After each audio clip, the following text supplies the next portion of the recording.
Ever felt like filing your first tax return in Pakistan is like trying to solve some giant, complicated puzzle? Well, what if I told you it doesn't have to be? In the next few minutes, we're going to give you a super simple, step-by-step guide to get it done, all online. Look, if the idea of all those forms, numbers, and deadlines makes your head spin, trust me, you are definitely not alone. But stick with me, because we're about to break it all down into easy, manageable steps. You're going to walk away from this feeling totally confident. So here's our game plan. First, we'll get you registered with the FBR. Then we'll tackle how to declare your income. After that, it's the wealth statement. We'll make that easy. Then we'll submit and pay. And finally, we'll do the fun part, checking your shiny new filer status. Let's jump in. Okay, so first things first. Before you can do anything else, you've got to get yourself set up with an account. This all happens on the Federal Board of Revenue's, that's the FBR, online portal, which is called IRIS. Think of it as your front door to the whole tax system. It's actually a pretty straightforward process.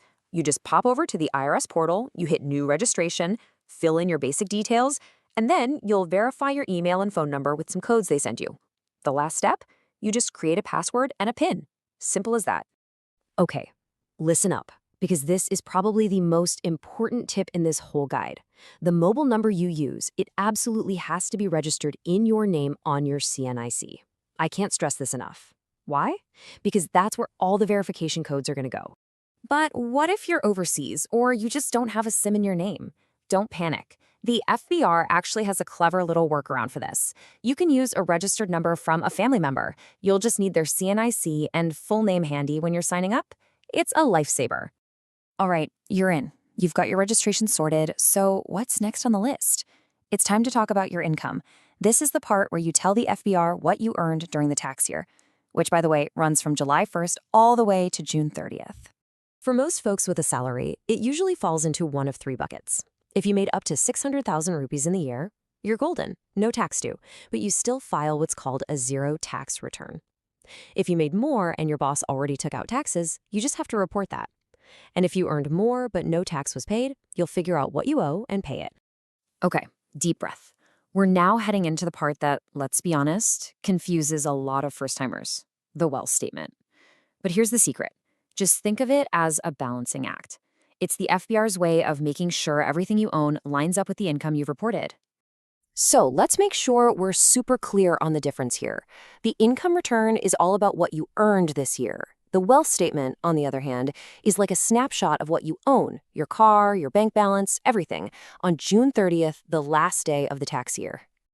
Right, so the big question is, how on earth do you prove that what you own actually makes sense with what you earn? Well, you do it through something called a reconciliation. Sounds complicated, but it's not. It all comes down to a really simple equation. Let's call it the balancing equation. On one side, you've got all the money in. That's your income for this year, plus whatever you already had saved up from before. And on the other side of that equation, well, that's all the money out. This is where you show where all that cash went. Did you buy a car? Did your bank balance go up? You also account for all your personal expenses for the year right here. And here it is, the moment of truth. When your money in perfectly equals your money out, this little box on the form called the unreconciled amount magically turns to zero. That's your goal. It's you telling the FBR, yep, every single rupee is accounted for. Phew, okay. Once your income is in and that wealth statement is perfectly balanced, you are totally on the home stretch. Seriously, the hard part is over.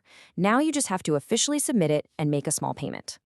It's just a quick 4-step sprint to the finish line. You hit submit on the website. If you're filing after the deadline, you'll generate a special payment code called a PSID. You pay the fee, which is 1,000 rupees, and then you just kick back for a few hours while the system updates.